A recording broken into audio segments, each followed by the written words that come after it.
everyone, I'm Miss Jenny R. Jones, and I thank you so much for joining me for another week in my life.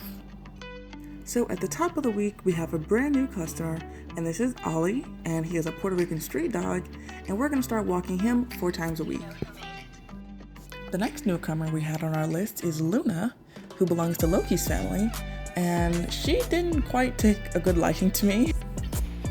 She must have gotten that from Liberty, and Liberty was there this week also, and she was still acting pretty shy. But it all made up for it because Loki was just as equally happy to see me as he always is.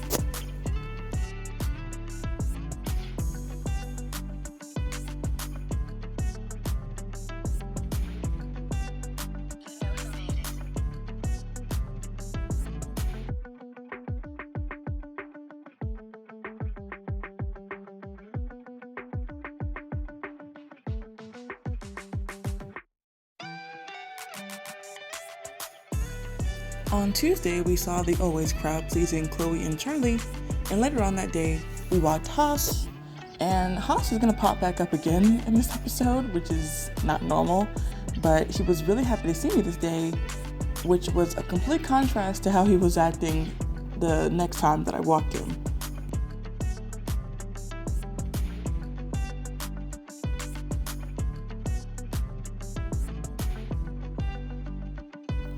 After we get off work, Mario left to go spend time with his younger siblings, and they actually have their own dog, and this is a pit bull, and his name is Cash.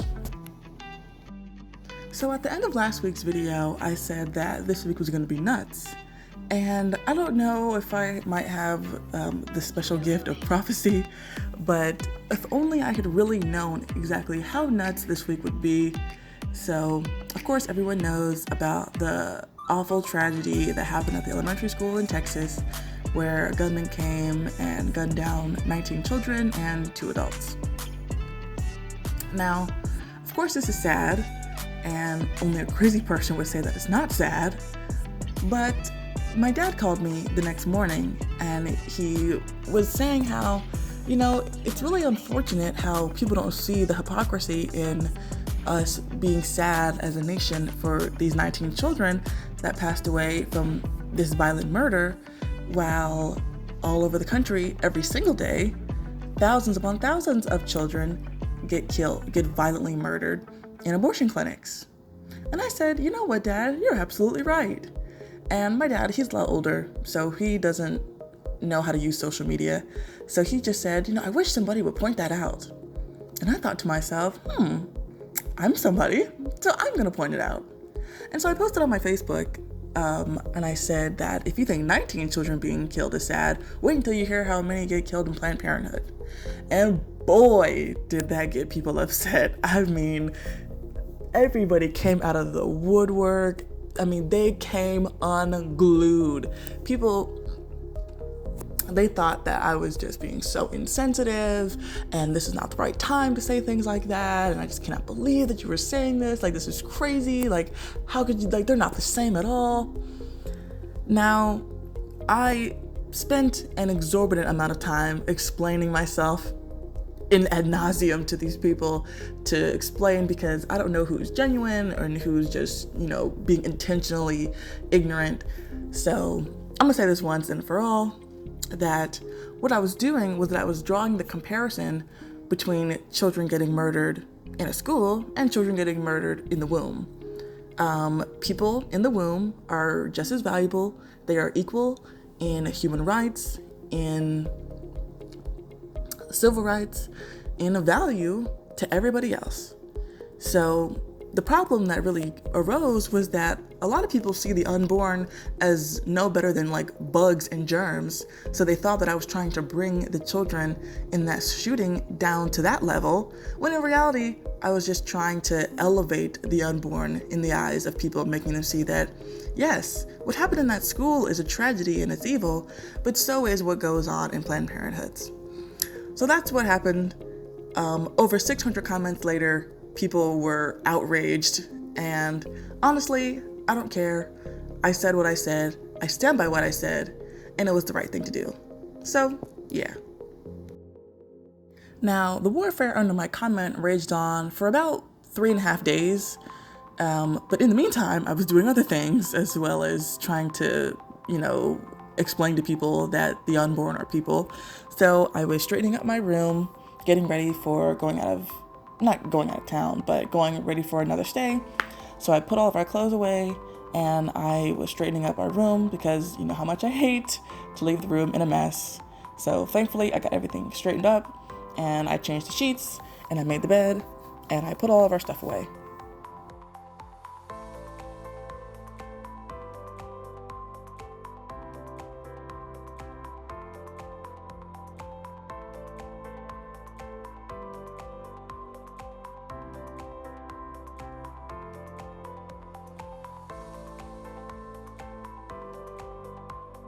So the next day we were back at Loki's house and his 11-year-old owner was making dinner and he asked me if I would help him and I thought that was so cute.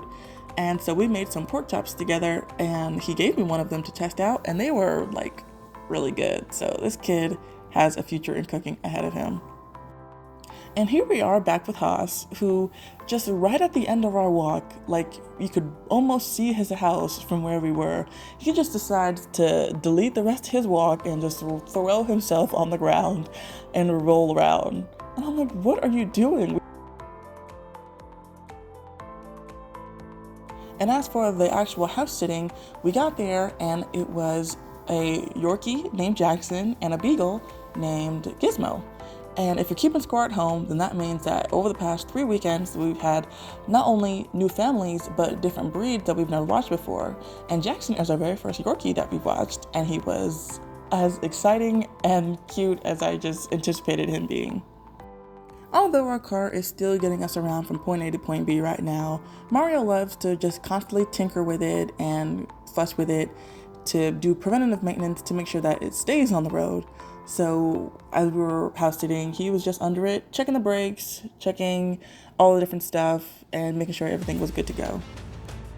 Now, their owner told me that they like to wrestle and play around a lot, but I didn't quite figure out how much until I was actually with them. And you want to know what it actually reminded me of? Test your might. Test your might.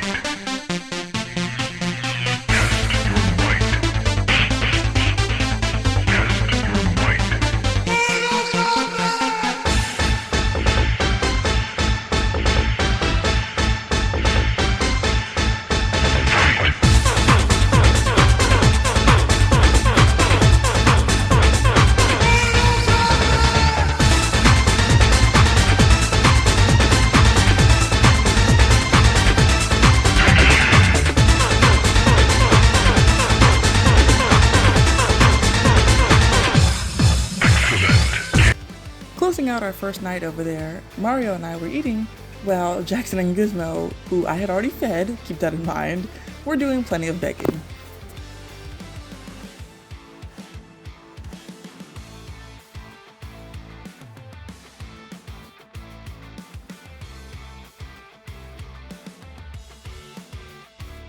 So this is like completely and totally random, but I was messing around with my phone and I could mirror my screen on the TV, and so I thought, okay, how far could I take this? And so I put my camera on the screen and it was just like into the screen infinitely, like it was a mirror or something. And I don't know, I was just like messing with this and it was really tripping me out. Like looking at it made me feel like I was dizzy and like someone just like knocked me upside the head or something. So let me know in the comments if this is making you dizzy or not, and I'm sorry if it is, but I just thought that was really weird and like it just looked really strange to me. Like in real time, it was like an illusion. So, but yeah, anyways, I just thought that was really interesting and crazy.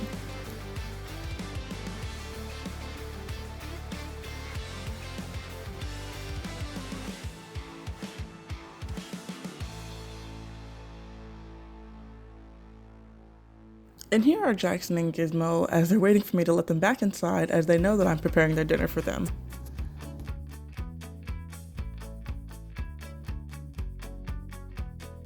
So now we've reached the morning of us getting ready to go, and so I'm doing all of my prep cleanup stuff. So I'm filling up the washer with all of our rags, towels, clothes, bed sheets, things like that we've been using. so that way the family comes home and they don't have to.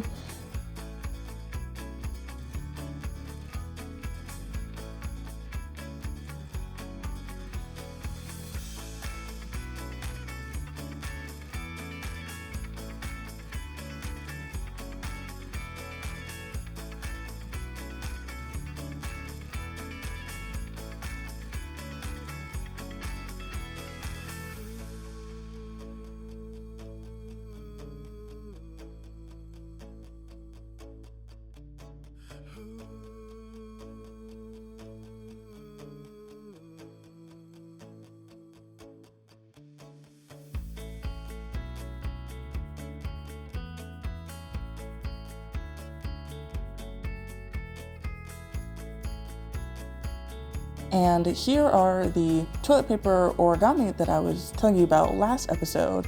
And I was cleaning up in the bathroom, and then I went downstairs and I was doing the dishes and cleaning up in the kitchen.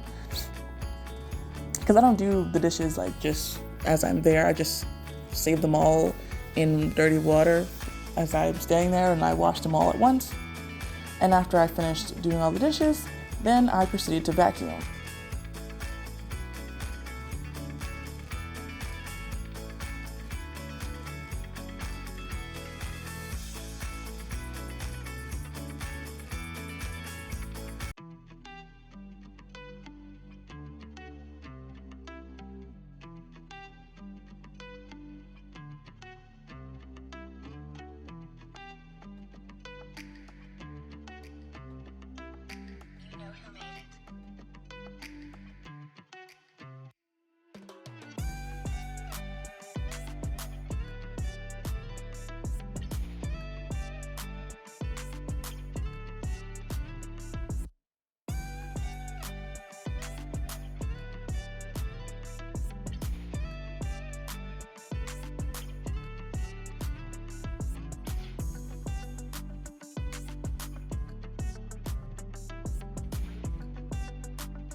And once again, they were freaking out about the vacuum, even though it was like the same type of vacuum that was at Athena, Rowan, and Oliver's house.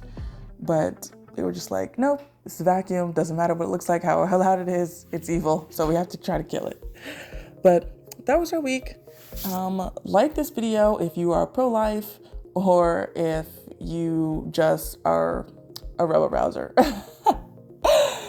And so I appreciate you guys spending the week with me and coming along with me. Tell me about your week and all the crazy stuff that went on with you. I really appreciate you spending your time because I know that time is the most valuable resource, and I look forward to sharing next week with you as well. Bye.